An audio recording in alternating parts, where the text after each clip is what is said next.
ఆకాశవాణి జాతీయ వార్తలు చదువుతున్నది డివి సత్యనారాయణ. ముఖ్యాంశాలు: దేశ అత్యున్నత పౌర పురస్కారాలైన పద్మ అవార్డులను రాష్ట్రపతి ద్రౌపది ముర్ము ఈరోజు ప్రదానం చేశారు. వికసిత్ భారత్ కలను సాకారం చేయడంలో ప్రతి ఒక్కరూ తమ వంతు పాత్రను పోషించాలని ప్రధానమంత్రి నరేంద్ర మోదీ పిలుపునిచ్చారు. భారతదేశం విద్యారంగంలో గణనీయమైన పురోగతి సాధించిందని కేంద్ర విద్యాశాఖ మంత్రి ధర్మేంద్ర ప్రధాన్ అన్నారు. వచ్చే జూన్ నుండి సెప్టెంబర్ మధ్య సాధారణం కంటే ఎక్కువ వర్షపాతం నమోదయ్యే అవకాశం ఉందని భారత వాతావరణ శాఖ ఐఎండీ వెల్లడించింది. వార్తల వివరాలు: రాష్ట్రపతి ద్రౌపది ముర్ము 2025 సంవత్సరానికి గాను 2వ విడత పద్మ పురస్కారాలను ఈరోజు ప్రదానం చేశారు. రాష్ట్రపతి భవన్లో ఘనంగా జరిగిన ఈ వేడుకలో 68 మంది పద్మ పురస్కారాలను అందుకున్నారు. వీరిలో 3కి పద్మ విభూషణ్, 9 మందికి పద్మభూషణ్, 56 మందికి పద్మశ్రీ అవార్డులను ప్రదానం చేశారు. సుప్రీంకోర్టు మాజీ ప్రధాన న్యాయమూర్తి జగదీష్ సింగ్ ఖేహర్, కుముద్ని రజనీకాంత్ పద్మవిభూషణ్ అవార్డులను అందుకున్నారు. ప్రముఖ జానపద గాయని శారదా సిన్హాకు మరణాంతరం పద్మవిభూషణ్ అవార్డును ప్రకటించారు. పద్మశ్రీ అవార్డు పొందిన వారిలో మందకృష్ణ మాదిక, డాక్టర్ నీర్జా భట్ల, వి రాఘవేంద్రాచార్య, ప్రొఫెసర్ కెఎల్ కృష్ణ తదితరులున్నారు. ఈ కార్యక్రమంలో ఉపరాష్ట్రపతి జగదీప్ ధన్కర్, ప్రధానమంత్రి నరేంద్ర మోదీ, పలువురు కేంద్ర మంత్రులు, అవార్డు గ్రహీతల కుటుంబ సభ్యులు పాల్గొన్నారు. కాగా గత నెల 28న మొదటి విడతగా 71 మందికి పద్మ అవార్డులను ప్రదానం చేశారు. వికసిత్ భారత్ కలను సాకారం చేయడంలో ప్రతి ఒక్కరూ తమ వంతు పాత్రను పోషించాలని ప్రధానమంత్రి నరేంద్ర మోదీ పిలుపునిచ్చారు. 2 రోజుల పర్యటనలో భాగంగా ఈరోజు గుజరాత్లోని గాంధీనగర్లో 5,536 కోట్ల రూపాయల విలువైన అభివృద్ధి ప్రాజెక్టులకు ప్రధానమంత్రి ప్రారంభోత్సవాలు, శంకుస్థాపనలు చేశారు. ఈ సందర్భంగా నిర్వహించిన బహిరంగ సభలో ప్రధానమంత్రి ఆపరేషన్ సింధూర్పై మాట్లాడుతూ, భారతదేశం ఎవరితోనూ శత్రుత్వాన్ని కోరుకోదని, శాంతియుతంగా జీవించాలని కోరుకుంటుందన్నారు. ప్రపంచ సంక్షేమానికి దోహదపడే విధంగా దేశం అభివృద్ధి చెందాలని ఆకాంక్షిస్తుందన్నారు. సీమాంతర ఉగ్రవాదాన్ని పోషిస్తున్న పాకిస్తాన్ ఉగ్రదాడులతో భారత్లో అలజడి సృష్టించాలని ప్రయత్నిస్తే ఉపేక్షించబోమని నరేంద్ర మోదీ హెచ్చరిస్తూ, पाकिस्तान समझ गया कि लड़ाई में वो भारत से जीत नहीं सकते हैं और इसलिए उसने प्रॉक्सी वॉर चालू किया. सैन्य प्रशिक्षित आतंकवादी भारत भेजे जाते हैं और निर्दोष निहत्थे लोग जहां मौका मिला वे मारते रहे. हम अपने पड़ोसियों का भी सुख चाहते हैं कि आतंकवादी गतिविधि प्रॉक्सी वॉर नहीं है, ये आपकी सोची समझी युद्ध की रणनीति है. आप वॉर ही कर रहे हैं तो उसका जवाब भी वैसे ही मिलेगा. కేంద్ర ప్రత్యక్ష పన్నుల బోర్డు సిబిడిటి ఆదాయపు పన్ను రిటర్న్స్ దాఖలు చేయడానికి చివరి తేదీని జూలై 31 నుండి సెప్టెంబర్ 15 వరకు పొడిగించింది. ఈ పొడిగింపు ఐటీఆర్ ఫామ్స్లో గణనీయమైన సవరణలకు, టీడీఎస్ క్రెడిట్ కారణంగా ప్రజలకు ఎక్కువ సమయాన్ని అందిస్తుందని తెలిపింది. ఈ గడువుతో పన్నుదారులు లేవనెత్తిన ఆందోళనలు తగ్గి సమ్మతి కోసం తగిన సమయాన్ని అందిస్తుందని, తద్వారా రిటర్న్స్ దాఖలు ప్రక్రియ సమగ్రత, ఖచ్చితత్వాన్ని నిర్ధారిస్తుందని ఒక ప్రకటనలో పేర్కొంది. భారతదేశం విద్యారంగంలో గణనీయమైన పురోగతి సాధించిందని కేంద్ర విద్యాశాఖ మంత్రి ధర్మేంద్ర ప్రధాన్ అన్నారు. ఈరోజు న్యూఢిల్లీలో జరిగిన ఒక కార్యక్రమంలో మంత్రి మాట్లాడుతూ, జాతీయ విద్యా విధానం భారతదేశంలో అభ్యాస భవిష్యత్తును రూపొందించే దార్శనిక చట్రంగా ఉద్భవించిందన్నారు. సాంప్రదాయ విలువలను కాపాడుతూ జాతీయ విద్యా విధానం 2020 దేశంలో విద్యా భవిష్యత్తును ప్రభావితం చేసే చట్రంగా అభివృద్ధి చెందిందన్నారు. విద్యారంగంలో మౌలిక సదుపాయాలు, ఆధునీకరణపై ప్రభుత్వం ప్రత్యేక దృష్టి సారించిందని కేంద్ర మంత్రి పేర్కొంటూ, भारत को विकसित बनने के लिए पहला शर्त रहेगा भारत की सभी लोगों को ज्ञान की दृष्टि से एम्पावर करना. एजुकेशन के माध्यम से ही ये देश यहाँ तक पहुँचा है और आने वाले दिनों में भारत को नई ऊंचाई को छूने के लिए एजुकेशन ही माध्यम होगा. ये हम सबकी मान्यता है.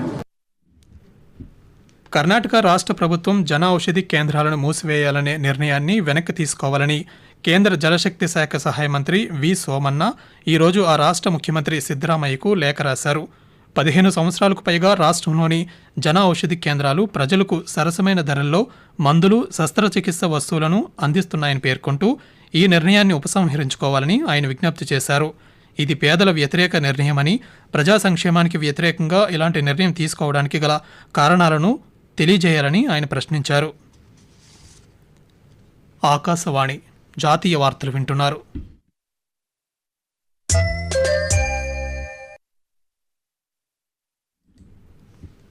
ఈ సంవత్సరం వర్షాకాలంలో సాధారణం కంటే ఎక్కువ వర్షపాతం నమోదయ్యే అవకాశం ఉంటుందని భారత వాతావరణ శాఖ ఐఎండీ తెలిపింది.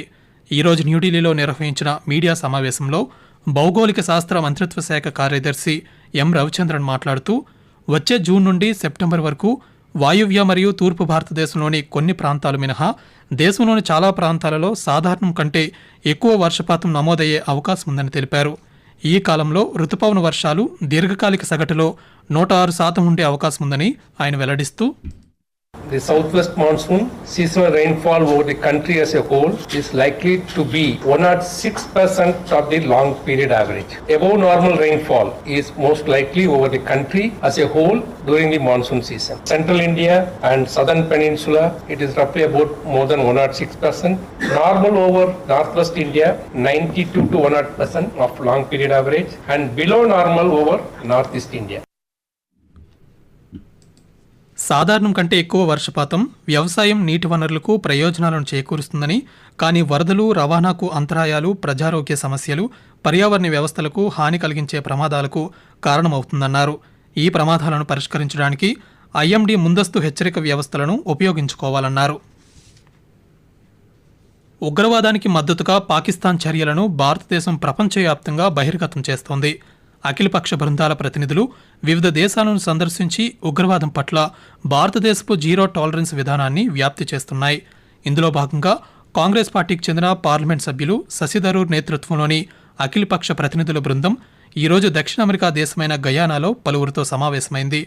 ఈ సందర్భంగా శశి థరూర్ పాత్రికేయులతో మాట్లాడుతూ ఉగ్రవాద దాడులను సమర్థవంతంగా ఎదుర్కొనేందుకు గయానా భారతదేశానికి మద్దతిచ్చిందన్నారు.